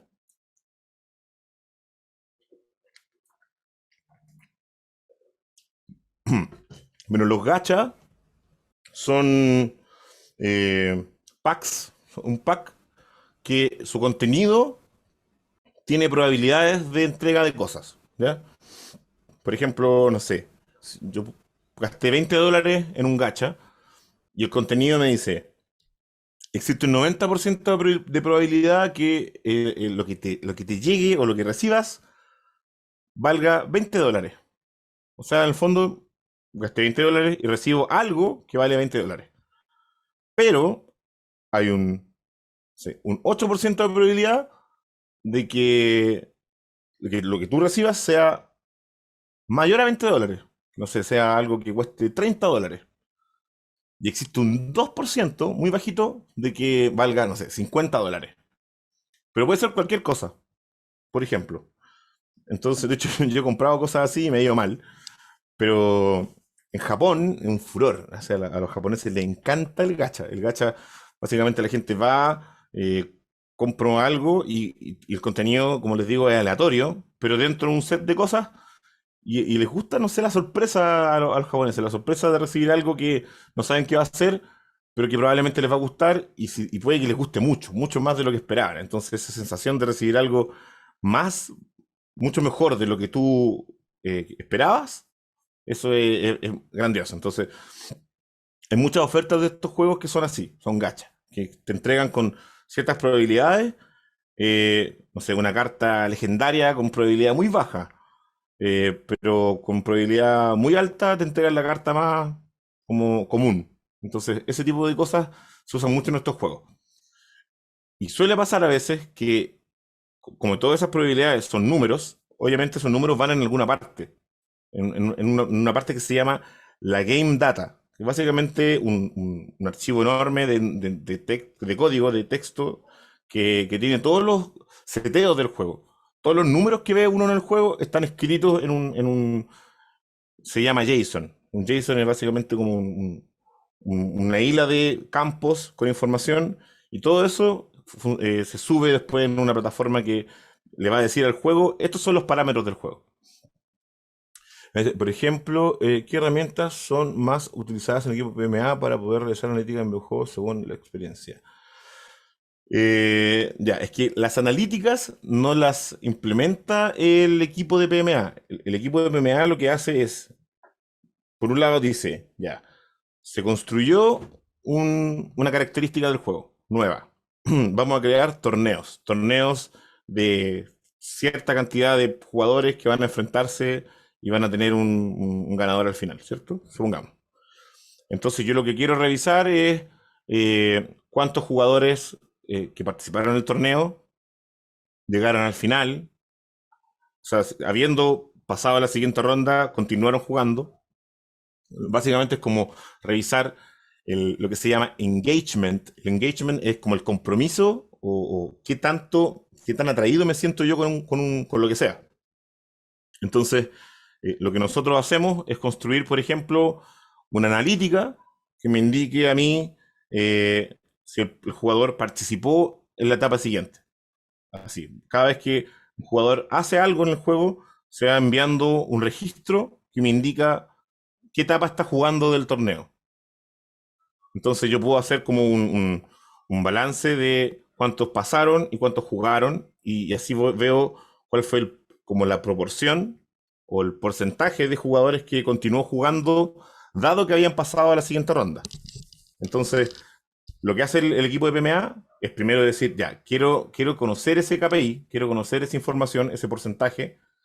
¿Y qué necesito? Necesito una analítica que me indique cuando un jugador participó en tal etapa del torneo. Entonces ahí yo lo que hago es armar un documento que se llama taxonomía. La taxonomía es un documento que probablemente si hay gente acá como relacionada con bases de datos y todo eso lo conoce más. Pero la taxonomía es básicamente un documento que me indica a mí la estructura que debe tener una analítica en este caso y todos sus campos y cuál va a ser la acción o bajo qué criterio esa analítica se va a ejecutar o se va a enviar a la base de datos. Por ejemplo, si el jugador puso play, entonces en el momento que un jugador hace play, se envía la analítica y con la cantidad de registros que yo necesito, que en este caso sería la etapa del torneo en la que está, ¿cierto? El momento en el que fue, y quizás como los puntos que lleva acumulados, qué sé yo. Pero ahí uno define qué cantidad de campos se deben incluir. Y al final, quien hace toda la programación son los programadores, que son los encargados, y depende un poco de qué parte del juego estoy viendo. O sea, si es que es algo muy, muy global y muy genérico, es probable que lo vea el equipo que les comenté al principio, que es el equipo de plataforma, que es como el que ve como el core o el esqueleto del juego. Y si es algo muy específico, probablemente sea el equipo de cliente, que es otro equipo que ve cosas más en detalle del juego. Y nosotros como equipo PMA lo que hacemos es decirle o hacer como la pedida o el request, decirles, necesitamos esta analítica que se envíe en este momento y que tenga esta cantidad de campos. Entonces, primero pensamos qué necesitamos saber, luego escribimos la taxonomía y luego, obviamente, usamos las analíticas que, bueno, primero hay que testearlas, verificar que lo que se programó funciona como uno espera que funcione, que también es una etapa que se ve con el equipo de QA, el equipo de los testers, y a veces el testeo también lo hace uno, o sea, uno, por ejemplo, toma a su usuario, hace algo y verifica que lo que se programó funciona, después revisando la analítica. Y finalmente, si funciona, uno puede hacer un reporte indicando el KPI fue así, por lo tanto el torneo, no sé, está aburrido, la gente no le gusta mucho, hay que hacer algo para que los jugadores se incentiven más a jugar la siguiente ronda, ¿ya? Entonces, bueno, y en general los juegos en los que yo he trabajado, todos se han hecho en Unity, todo está en Unity. Entonces, al final, todo lo que se programa se hace todo en Unity. Y obviamente va a depender de dónde van a estar alojadas las analíticas. Existen varias plataformas, un montón, y dependiendo un poco de eso, la estructura en la que se van a hacer las cosas, ¿ya? Entonces, depende mucho de la plataforma en la cual se van a trabajar las analíticas. Entonces también hay otros procesos que un ETL, que el ETL lo que suele hacer es que la analítica en realidad, cuando nos envía como una fila de una columna, de una tabla. Se envía como un JSON, que como les comenté, es como un vector que tiene muchos campos con información. Y luego hay un ETL, que es un proceso que toma ese JSON y lo convierte lo convierte a formato base de datos, para poder hacer después cosas como query y poder básicamente, finalmente, utilizar la información para obtener algún KPI. Ya, entonces evaluamos el impacto de los problemas. Bueno, como les contaba, a veces estos porcentajes de los gachas, por alguna razón, suele pasar mucho que cuando uno está testeando y uno quiere verificar que una oferta funciona, cuando la oferta, por ejemplo, tiene una probabilidad muy baja de entregar algo, eh, si uno tiene al tester comprando esa oferta, imagínense que la probabilidad es un 1%, entonces yo no puedo tener un tester 100 veces comprando la oferta hasta que le salga lo que yo quiero, ¿cierto? Quiero ver que se entregó bien. Entonces, normalmente uno genera como una data de testeo y en esa data de testeo ingresa un porcentaje mucho más alto, en vez de un 2%, no sé, un 50%. De ahí uno como que hace pruebas para ver que funciona. Y ha pasado que esos datos de prueba se suben después en producción, o sea, en lo que ven todos los jugadores después. Entonces, cuando pasa algo así es crítico porque en general esas ofertas tienen como un valor que depende de esos porcentajes. Entonces, si es que yo subí una oferta que debía entregar con un porcentaje de 2%, una carta legendaria, obviamente no, quizá no va a ser una oferta muy cara. Pero si estoy entregándola realmente con un 50% de probabilidad, entonces estoy como regalando el contenido. Y esas cosas son críticas, entonces ahí con analítica yo puedo saber, no sé, cuánta gente compró esta oferta por error, cuánto en el periodo en el que estuvo con este error en producción, cosas así. Ya finalmente ver cosas más de soluciones de corto y largo plazo, que son las de corregir problemas en la inmediatez del juego o ya más de estructura, que son ya cosas más de largo plazo.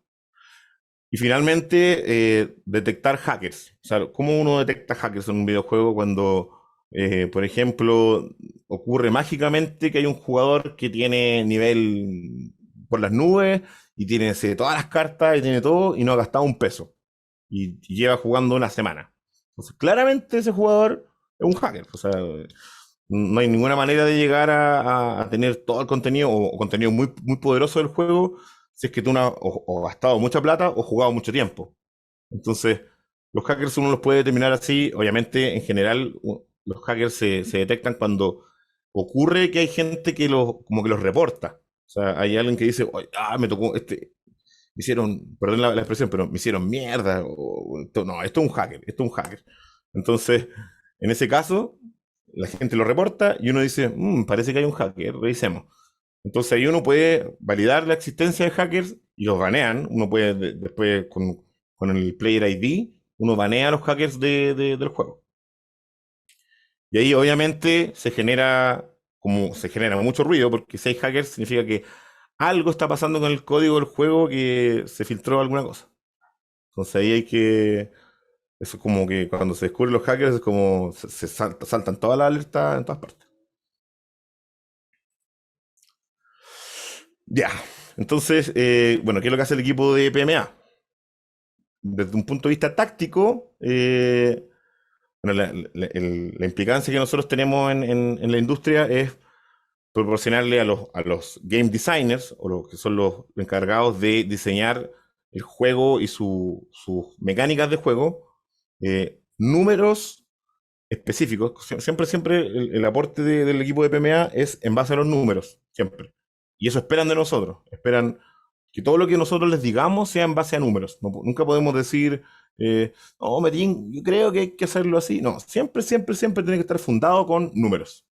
Ya sean números del mismo juego o números de juegos similares, porque uno también lo que hace normalmente es comparar, hacer un benchmark, que es uno compara lo que yo tengo con otras marcas o productos similares al mío, y en base a eso uno también hace comentarios.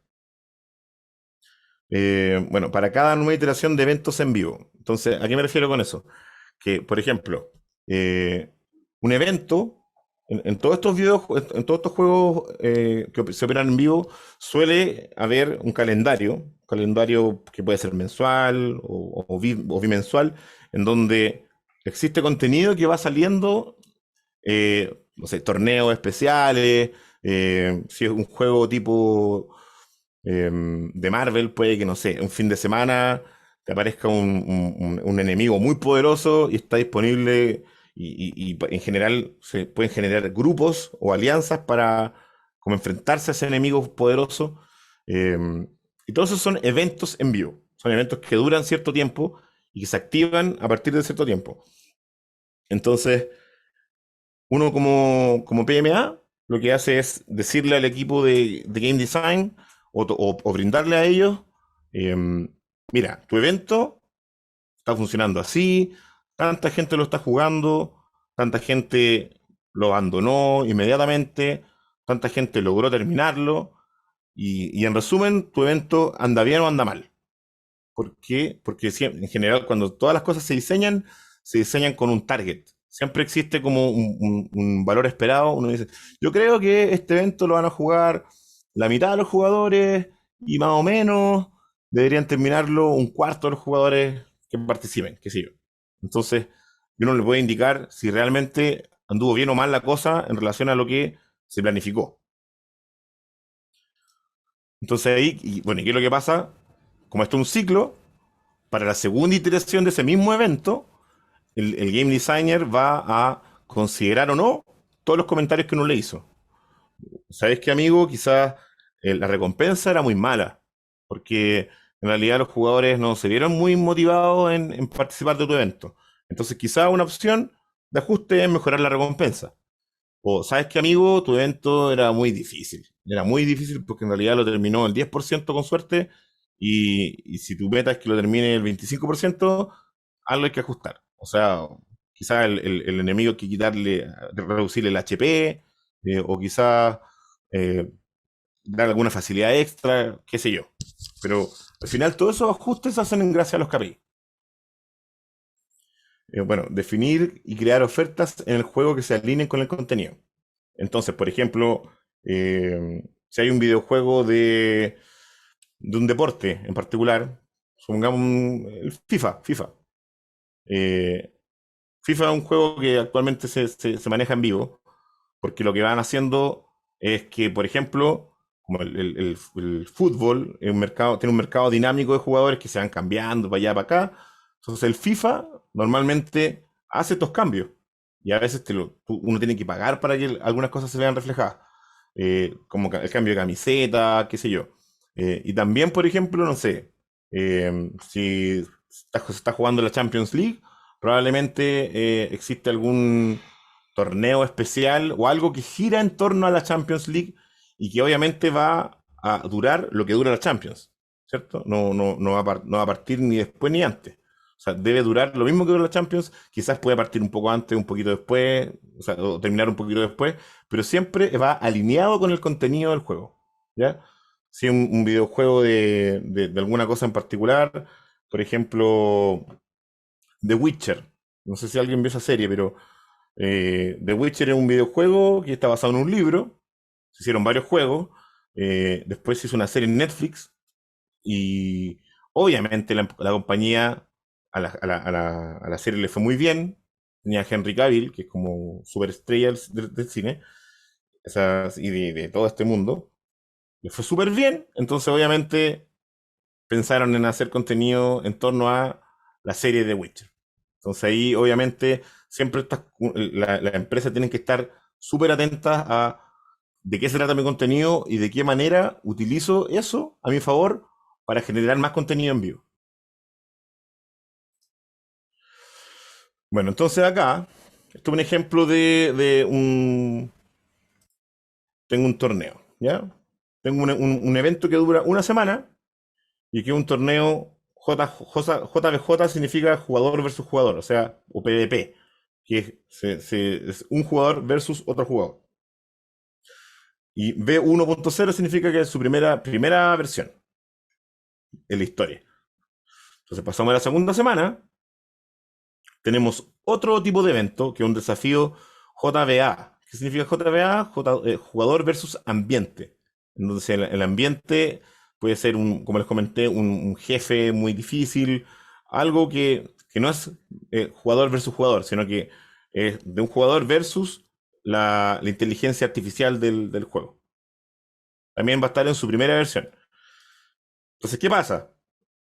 Durante la segunda semana, mientras está corriendo el segundo evento, yo aplico mi ciclo de Deming, o de planear, hacer, verificar, actuar, se lo aplico a la primera versión del torneo, ¿cierto? Entonces reviso los KPI, termino el evento y apenas termina, le digo ya, veamos cómo anduvo el evento. ¿Cómo le fue a este torneo JBJ B1? ¿Le fue bien? ¿Le fue mal? No sé, pero le voy a hacer todos los ajustes que tenga que hacer y lo vuelvo a correr. Lo vuelvo a correr en una versión 1.1. Entonces, así uno va generando contenido más perfeccionado, más pulido, y así este método va generando cada vez mejores contenidos, tanto para los jugadores, porque lo pasan mejor, como monetariamente. Porque al final recuerden que el objetivo es lograr que el juego primero cubra la inversión y después que mantenga a la gente que va a seguir trabajando con su sueldo, ¿cierto? Y lo mismo, cuando pasa la tercera semana, reviso lo que pasó en la segunda semana, JBA. En este desafío de acá, hacemos lo mismo, revisamos los KPI, hacemos los ajustes que haya que hacer, si estaba muy fácil o muy difícil, perillamos, bajamos, subimos la dificultad, mejoramos la recompensa, qué sé yo. A veces la recompensa es muy buena, entonces quizá la bajamos también un poco y generamos una nueva versión del desafío JBA. Y así. Entonces, esto es como un resumen de lo que se suele hacer para los eventos.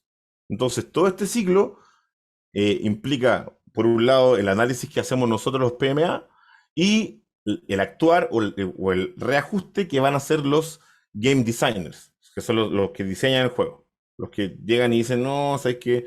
Vamos a hacer este ajuste de acá, vamos a hacer esto más fácil, esto más difícil.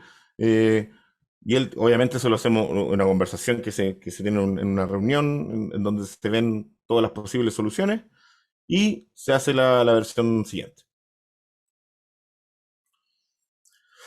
Bueno, entonces desde un punto de vista estratégico, ¿qué es lo que hacemos? Bueno, brindamos información para la creación y priorización de tareas encoladas. ¿Qué quiere decir eso?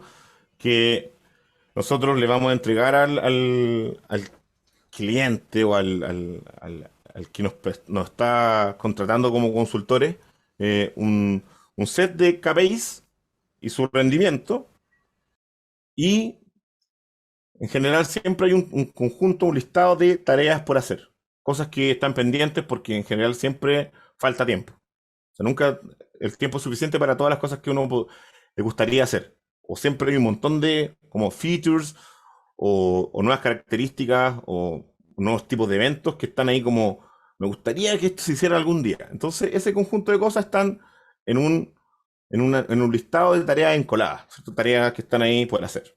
O sea, se le suele llamar el backlog, que es como un conjunto, un registro de todas las tareas que están ahí pendientes por hacer, que a veces nunca se hacen, porque nunca hay tiempo, y porque nunca lograron tener una mejor prioridad. Entonces nosotros, por un lado, agregamos tareas, como, mira, podríamos hacer esto, como nuevas tareas, y con los KPIs, dependiendo de cuáles son los KPIs que están rindiendo mejor o peor, logramos establecer prioridades. Porque decimos, ya, quizás este KPI está más o menos bien, pero este otro KPI está muy abajo, entonces necesitamos sí o sí arreglar el KPI que está más bajo. Entonces, lo que deberíamos hacer es darle mayor prioridad a las tareas que ayudan a mejorar ese KPI. ¿Ya? Entonces, con todos los análisis que uno hace, ¿cierto? Con todos los análisis de KPI, reportes, bla, bla, bla, uno logra establecer prioridades o al menos decirle al cliente cuáles deberían ser las prioridades según uno. Él al final es el que toma las decisiones, pero siempre utilizando lógica basada en datos. Como les decía, siempre viendo los KPI. Bueno, aquí para alinear al equipo interno, a nuestros clientes y sus partes interesadas, donde las partes interesadas van a ser obviamente los inversores, que son quienes son las personas que pusieron todos los millones de dólares, qué sé yo, para que el juego saliera al mercado. Entonces acá, por ejemplo, tengo una lista de prioridades con tareas, ¿cierto? Entonces, por ejemplo, acá tengo una característica que es el nuevo torneo PvP 3 versus 3, ¿cierto? Después tengo otro que es bots mejorados.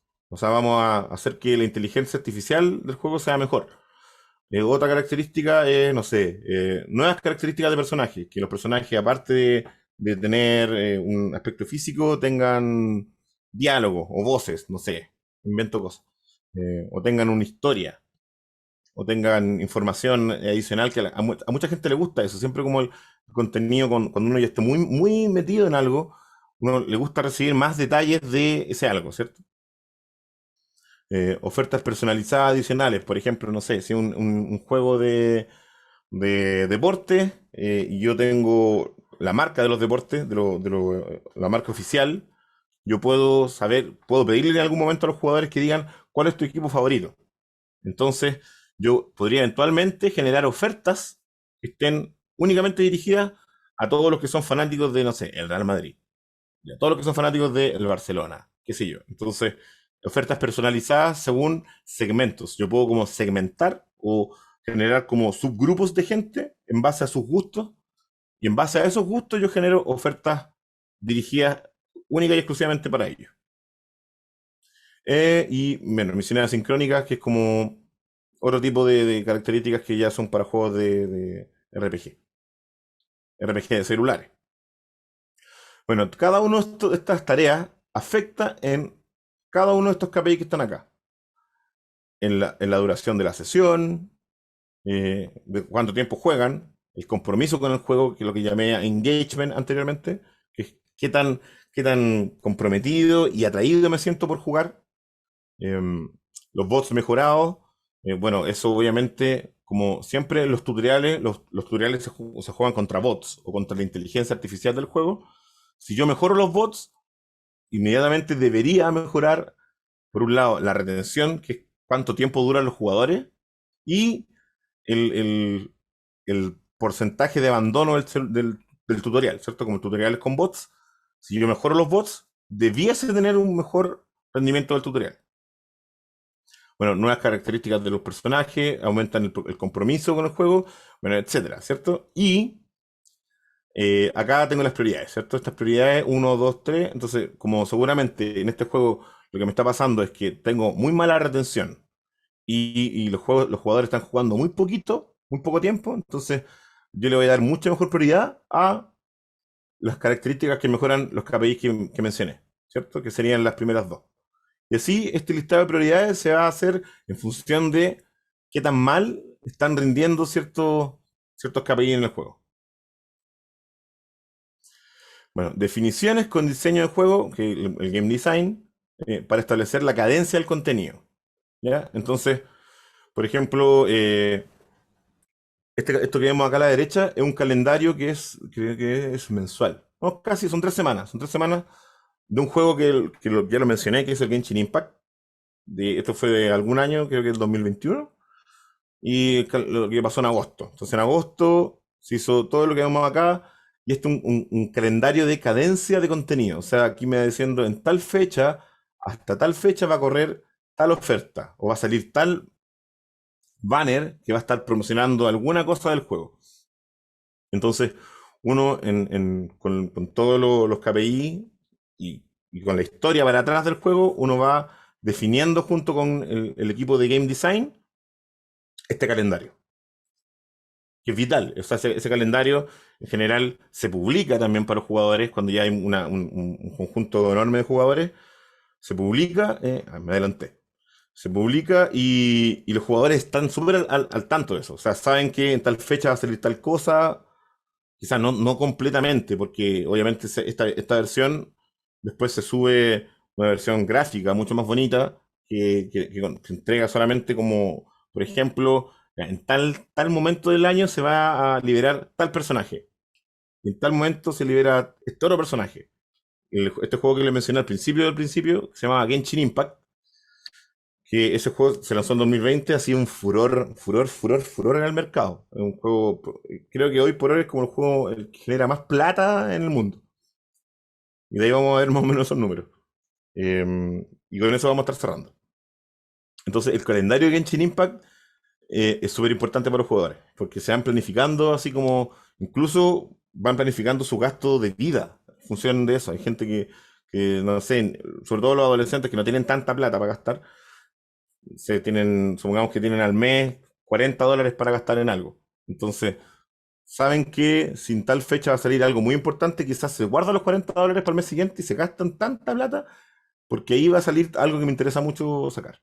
Entonces, este calendario de contenido es importante visualizarlo también para los jugadores, sobre todo cuando hay mucho player muy engaged, muy comprometido con el juego.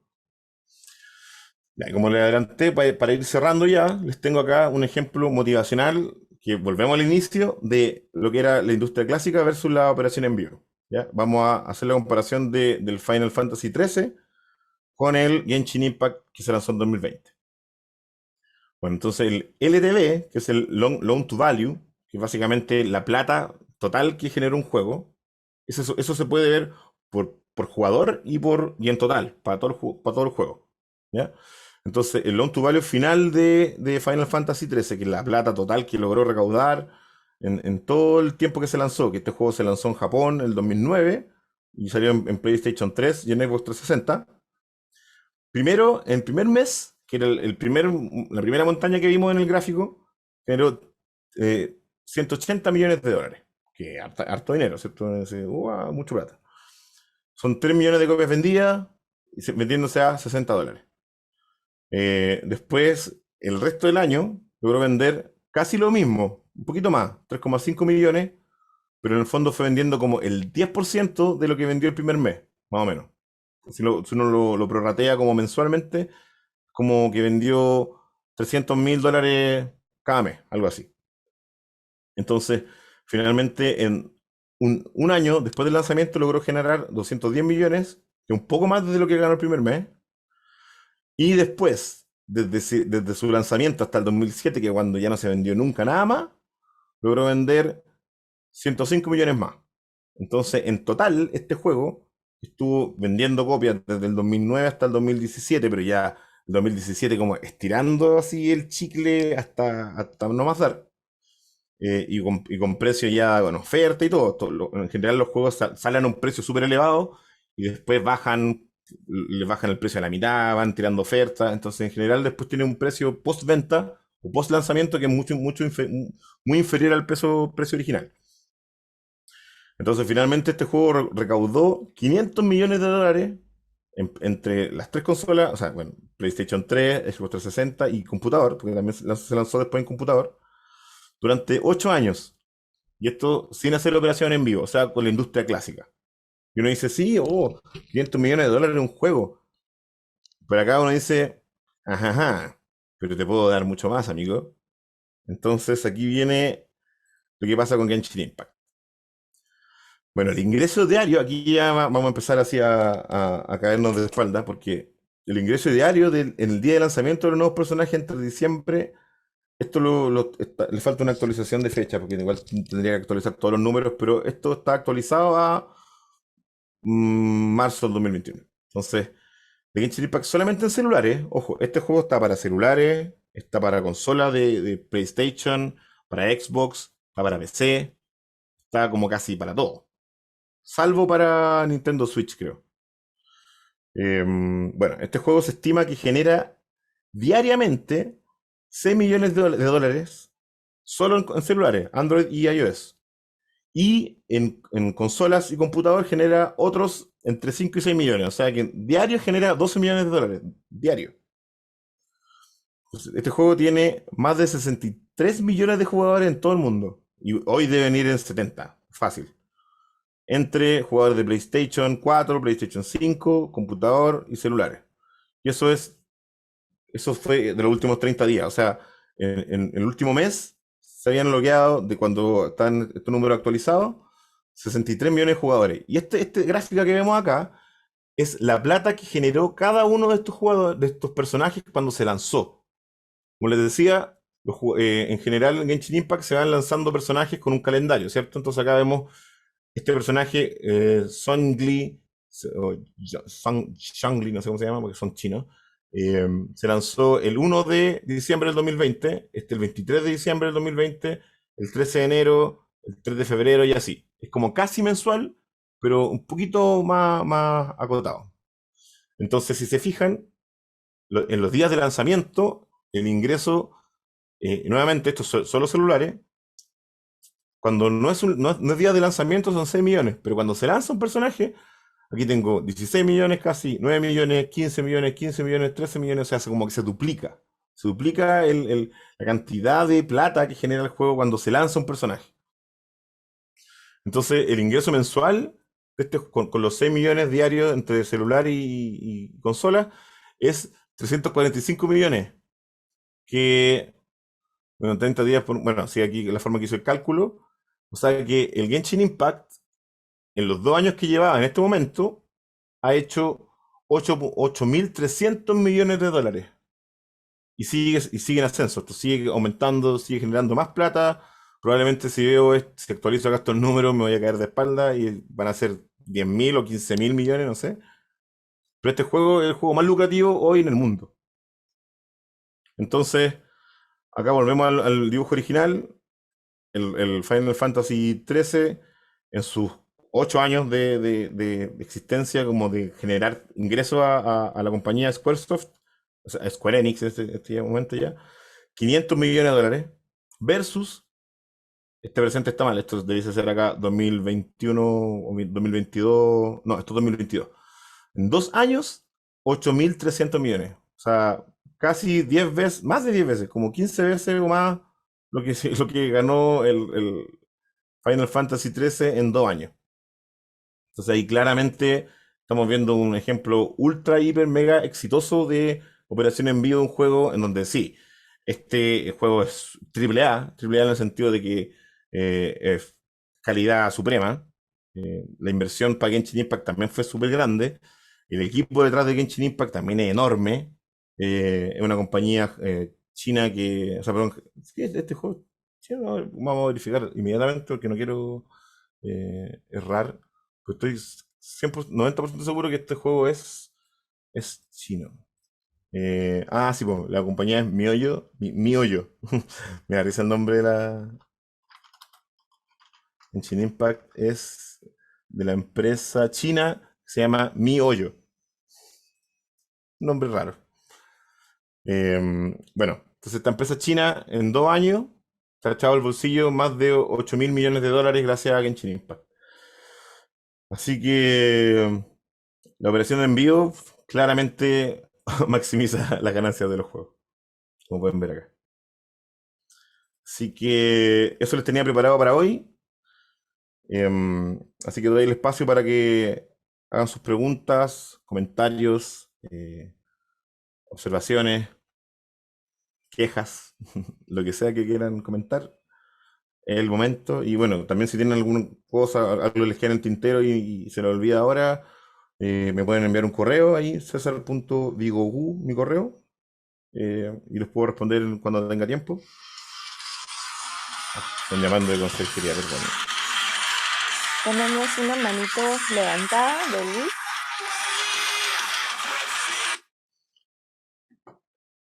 Aló. Sí, dígame. Tenemos una mano levantada, César, de Luis Izaguirre. Dígame, Luis.